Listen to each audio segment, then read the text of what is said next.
Family dinners were our thing. Every Friday, Hannah and I would host my sister Amanda and her husband James. The laughter, wine, and stories flowed easily between us for years. But something shifted last month. I caught James staring at my wife when he thought no one was looking. Then I glimpsed a text on Hannah's phone that made my stomach drop. Before I start this story, let me know where you are watching from. Hit that subscribe button and grab something to hold on to, you will need it. 8 years of marriage with Hannah have been the best years of my life. At 34, I have everything I could ask for: a beautiful home in suburban Boston, a thriving career in software development, a stunning wife who works as a pediatric nurse, and our 5-year-old son Noah, who is the spitting image of Hannah with my stubbornness. My sister Amanda is 3 years younger than me. She married James 6 years ago after dating for only 8 months. James works in IT security just like me, though, at a competing firm. We hit it off immediately when Amanda first introduced us. He was charming, athletic, and seemed to adore my sister. Our families became inseparable: barbecues every Sunday, in summer joint vacations to Cape Cod, and helping each other through life's challenges. Last year was tough for Hannah and me. We lost what would have been our second child during the second trimester. Hannah fell into a depression that took months of therapy to navigate. I will never forget how James and Amanda were there for us, bringing meals, taking Noah for weekends, and just sitting with us through the grief. Or at least that is what I thought was happening. The first strange thing I noticed was James suddenly appearing at our house on weekday afternoons. He claimed he was working remotely and wanted company since Amanda was teaching elementary school all day. I work from home 3 days a week, but Hannah was home on Tuesdays and Thursdays for her compressed nursing schedule. Just thought I would bring over that network security book I mentioned, he would say. Or, was in the neighborhood for a client meeting. Always with a plausible reason. Always on days when Hannah was home. Then the calls started. Hannah would step away to take calls from James. When I asked, she explained he was planning a surprise anniversary trip for Amanda and needed advice. He wants to take her to Napa Valley but is not sure about which wineries to book, she told me. You know how much I loved that trip we took there before Noah. It seemed innocent enough, but something felt off about the frequency. Then there were the looks. At our family dinners, I caught James staring at Hannah multiple times. Not casual glances, but intense, lingering looks that he quickly disguised when noticed. Meanwhile, Amanda became increasingly quiet. My vibrant, talkative sister, who could chat for hours about her students, now barely contributed to conversations. She lost weight. Dark circles appeared under her eyes. When I asked if everything was okay, she smiled tightly and said, "Just tired from work." The first concrete evidence came when Hannah was showering one evening. Her phone buzzed repeatedly on the kitchen counter where she had left it while making dinner. I glanced down and saw James's name, with a preview: "I cannot stop thinking about you." My blood ran cold. I picked up the phone, debating whether to read the full message, when Hannah walked in, wrapped in a towel. "James is texting you," I said, trying to keep my voice neutral. Hannah took the phone, casually read it, and rolled her eyes. "He is stressing about their anniversary again. Wants to know if the restaurant he picked is romantic enough." She showed me the full message: "I cannot stop thinking about your suggestion for the vineyard tour. Do you think Amanda will like it?" I felt foolish for my suspicion. Hannah had never given me reason to doubt her in 8 years together. Still, something about James's increased presence in our lives kept me awake that night. I stared at the ceiling, wondering if I should mention my concerns to Amanda. But what exactly would I say? That her husband asked my wife for gift advice that I did not like. The way he looked at Hannah, it sounded paranoid, even to me. The next morning I decided to trust Hannah completely but keep a closer eye on James. I had no idea how quickly things would escalate. Everything changed on a Thursday night in October. My parents had asked to have Noah for a sleepover, something they did monthly to maintain their grandparent bond. Hannah and I had planned a date night, but I got pulled into an emergency client meeting that ran until 9:30 in the evening. I called Hannah from the car. "Just leaving downtown now. Sorry, babe. Rain check on that movie." "No worries," she said. "I am just catching up on my book. Drive safe." I arrived home about 20 minutes earlier than I had expected, thanks to light traffic. As I pulled into our driveway, I noticed a familiar car parked across the street, James's silver Audi. No lights were on in the car, and it was parked in a spot partially concealed by a large oak tree. My chest tightened. Why would James be at our house when Amanda was not here? And why park across the street instead of in our driveway like he normally did? I entered through the side door that leads directly to the kitchen, trying to be quiet as I heard voices from the living room. I intended to walk in naturally, but what I heard froze me in the hallway. I have always loved you, Hannah. Always. From the moment Eric introduced us, James's voice was low, urgent. What are you talking about? You need to leave right now. Hannah's voice was sharp with shock. I only married Amanda because I could not have you. Do you know what it is like seeing you at family gatherings, knowing you are with my brother-in-law, watching you mother a child that could have been ours? James, this is insane. I love Eric. I have never given you any reason to think. All those times we talked about the anniversary gift, the way you helped me. I felt the connection between us. You must have felt it too. I was being kind to my sister-in-law's husband. That is it. You need to leave before Eric gets home. Leave your husband. We can figure this out. Amanda will be hurt, but she will understand eventually. I could not stand in the hallway anymore. I stepped into the living room to find James standing uncomfortably close to Hannah, who had backed herself against the bookshelf. Her face showed pure relief when she saw me. James spun around, his face draining of color. Eric, get out of my house. My voice came out deadly quiet. He grabbed his jacket from the sofa and practically ran past me without meeting my eyes. The front door slammed, and seconds later I heard his car engine start. Hannah burst into tears the moment he was gone. Trembling so hard I had to guide her to the couch. I am so sorry. I had no idea he would show up like this. He texted asking if he could drop off a book for you, and I said you would be home soon. As Hannah calmed down, she revealed the full story. James had been sending increasingly personal messages for months. What started as innocent requests for gift ideas had evolved into compliments, then nostalgic stories about times they had talked at family gatherings, and finally vague statements about feelings he could not control. Why did you not tell me? I asked, trying to keep the hurt from my voice. Amanda has been going through so much, Hannah whispered. Their marriage has been struggling. I thought if I just ignored it, he would stop. I never responded to any inappropriate messages. I thought I was handling it. My mind raced. My sister's marriage was struggling. This was news to me. I pulled out my phone. I need to call Amanda. Hannah grabbed my wrist. It is almost 11. Maybe wait until... But I was already dialing. Amanda answered on the second ring, and I could tell immediately she had been crying. He told you, did not he? Her voice was barely audible. Amanda, James just showed up at our house and confessed to Hannah that he is in love with her. What is going on? There was a long silence, broken only by her shaky breathing. I have known for months, she finally said. He thinks I do not know, but I found messages on his computer. Not just to Hannah. There have been others. My stomach dropped. Others. 2 women from his office. 1 from his gym. He has a pattern. Her voice cracked. I have been trying to fix our marriage. Therapy. Date nights. Being more available. But nothing works, because I am not who he really wants. Amanda, this is not about you not being enough. This is about him being... I know what he is, she cut me off. A narcissist. A cheater. My therapist has been helping me see it. But there is more, Eric. Things about James you do not know. What things?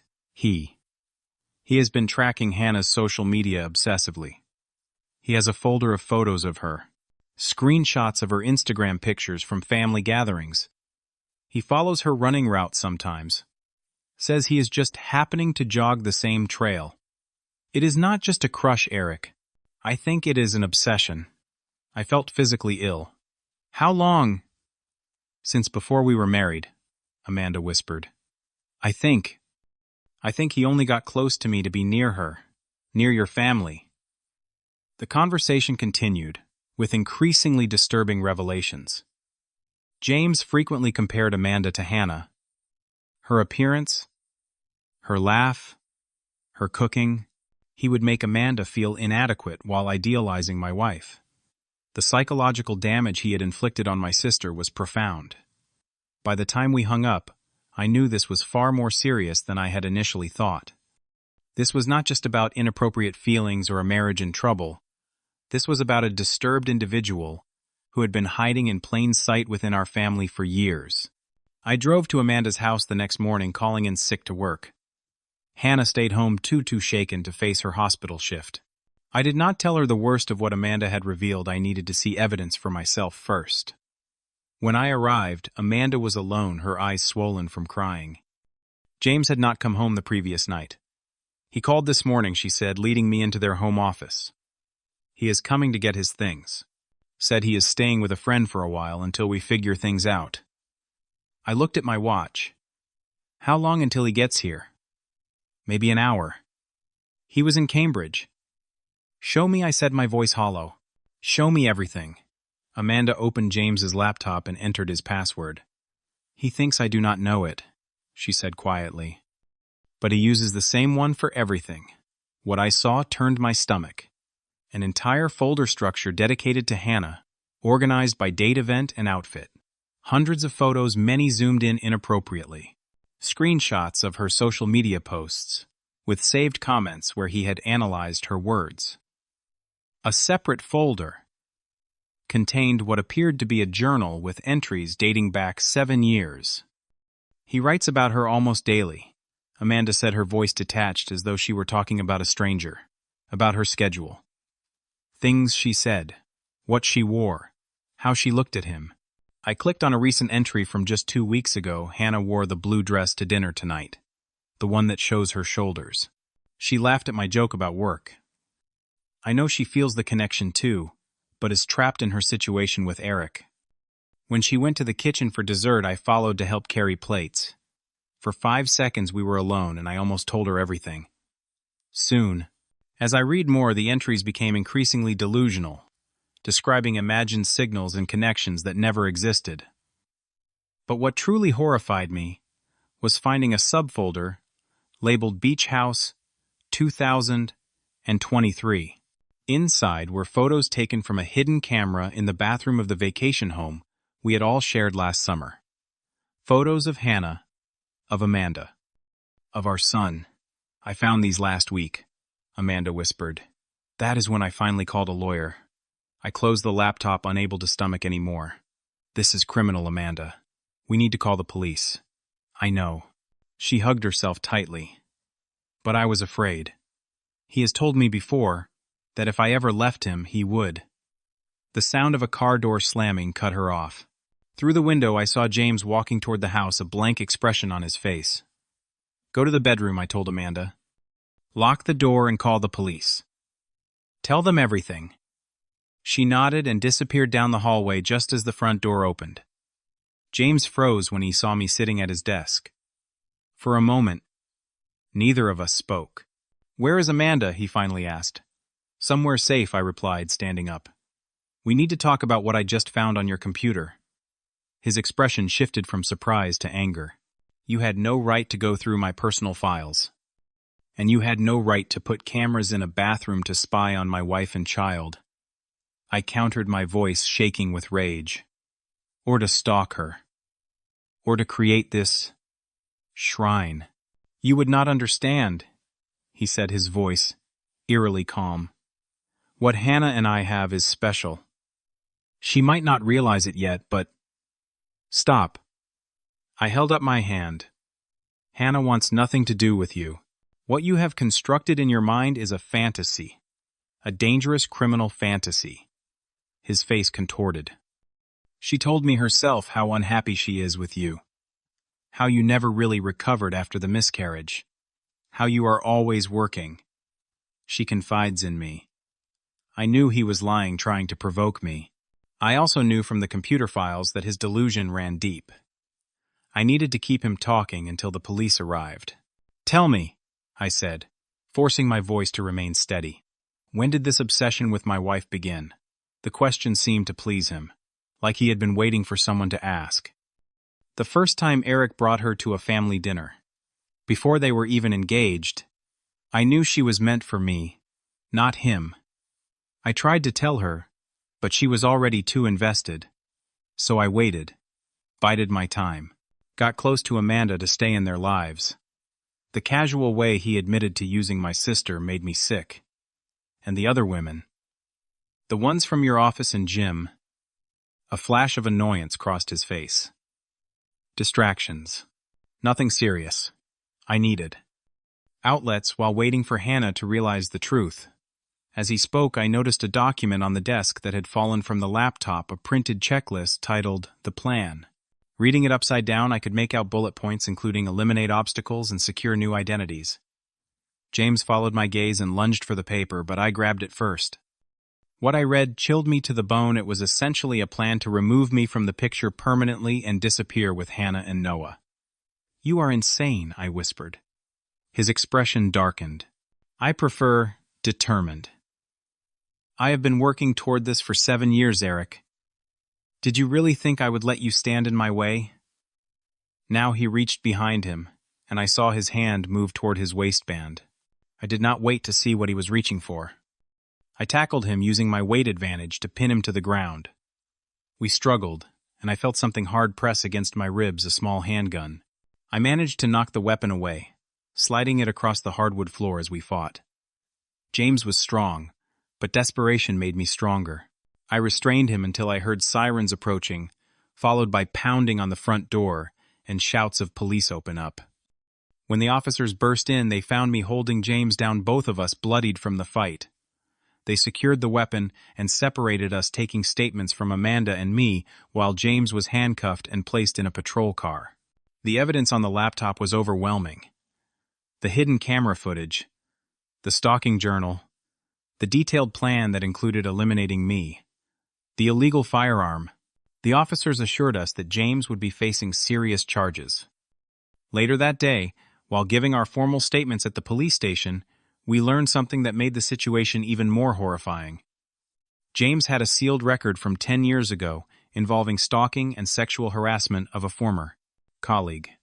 He had successfully petitioned to have it expunged before meeting Amanda, hiding his dangerous past from all of us. The weeks following James's arrest were a blur of police interviews, court appearances, and therapy sessions. Hannah had to take a leave of absence from work, too anxious to even go grocery shopping alone after learning the extent of James's stalking. We installed a comprehensive security system and moved Noah temporarily to sleep in our bedroom. Amanda stayed with our parents while filing for an emergency divorce and obtaining a restraining order. The trauma had left her hollow-eyed and constantly vigilant. She blamed herself for not seeing the signs earlier, for bringing this person into our family. "I should have known," she kept saying. "There were so many red flags. We all missed them," I reminded her. He was careful, calculated. "This is not your fault." The district attorney filed multiple charges: stalking, voyeurism, illegal surveillance, possession of an unregistered firearm, and criminal threatening. James's defense attorney tried to paint him as mentally ill and in need of treatment rather than incarceration, but the methodical nature of his actions worked against this narrative. The detailed journals showed a man who knew exactly what he was doing, who planned each step with precision. While the legal process ground forward, we focused on healing. Noah asked about Uncle James constantly, at first confused by his sudden absence. We consulted a child psychologist who helped us explain the situation in age-appropriate terms, that Uncle James had broken important rules and would not be part of our lives anymore. Hannah and I attended couples therapy, not because our marriage was in trouble, but because we needed help processing the violation we had experienced. The therapist helped us rebuild our sense of safety and privacy, teaching us that being vigilant did not mean living in constant fear. "You did everything right," she assured Hannah during one session. "You maintained boundaries. You did not encourage him. You kept the peace for the family's sake. None of this is your fault." I hired a security consultant who swept our home for surveillance devices. To our horror, they found 2. A small camera hidden in a smoke detector in our hallway, and a tracking device attached to Hannah's car. Both had been installed within the last 3 months, suggesting James's obsession had been escalating rapidly. The most difficult moment came when James's lawyer approached us with a plea offer. If we agreed to certain conditions, James would plead guilty to reduced charges, receive a 5-year sentence with mandatory psychiatric treatment, and agree to permanent restraining orders upon release. "I cannot bear the thought of him getting out in 5 years," Hannah whispered, as we discussed the offer with our lawyer. "Without a plea we go to trial," the prosecutor explained. "While the evidence is strong, trials are unpredictable, and it means you both testifying. Amanda testifying. Your lives being dissected in open court." In the end, Amanda made the decision. "I want this over," she said firmly. "I want to move forward without years of court dates and appeals hanging over us. And I want him to get help because when he eventually gets out, and he will, regardless, I need him to be less dangerous." James was sentenced to 5 years in prison with mandatory psychiatric treatment and 10 years of supervised release afterward. The restraining orders would be permanent. He could never contact any member of our family again. 6 months after his sentencing, we began to find our new normal. Amanda moved to Chicago for a fresh start, finding a teaching position at a well-regarded elementary school. She started dating again. Cautiously. A fellow teacher who understood her need to take things slowly. Hannah returned to nursing, though she switched from pediatrics to administration, preferring the security of an office to the openness of hospital floors. She still looked over her shoulder in parking lots, still checked the back seat of her car before getting in, but the panic attacks had subsided. Noah returned to his own room, though we kept a monitor on longer than we might have otherwise. He stopped asking about Uncle James, his 5-year-old mind, already filling with new experiences and relationships. As for me, I became more protective, more aware of the people in our lives. I checked in with Hannah more frequently when we were apart, not out of distrust, but from a new awareness of how quickly safety could be compromised. I also developed a closer relationship with Amanda, calling her weekly, visiting Chicago when I could. The guilt I felt for not protecting her from James drove me to be a better brother now. The greatest healing came unexpectedly. After years of trying following the miscarriage, Hannah became pregnant. The baby girl who arrived the following spring became a symbol of our resilience of life, continuing despite trauma. We named her Faith, a reminder of what had carried us through the darkest period of our lives. What I learned through this nightmare is that the most dangerous threats often hide in plain sight, wearing the mask of family and friendship. I learned that trusting your instincts when something feels wrong is not paranoia. It is self-preservation. Most importantly, I learned that family bonds, when genuine, can withstand even the most severe tests. Amanda, Hannah, and I emerged from James's destruction with a deeper connection, a fiercer commitment to protecting each other. If you are watching this, and something in my story resonates with you, if someone in your life exhibits obsessive behavior, if boundaries are repeatedly crossed, if explanations never quite add up, please do not ignore those warning signs. What seems like excessive attention or flattery may be the first step towards something more sinister. I would love to hear your thoughts in the comments below. Have you ever encountered someone whose friendly behavior crossed into concerning territory? What warning signs do you wish you had recognized sooner in relationships? Please hit that like button if this story helped you in any way. Subscribe to hear more real-life experiences, and share this with anyone who might need to hear it. Thank you for listening to my story, and remember, trust your instincts. They might just save you from the predator hiding behind a smile.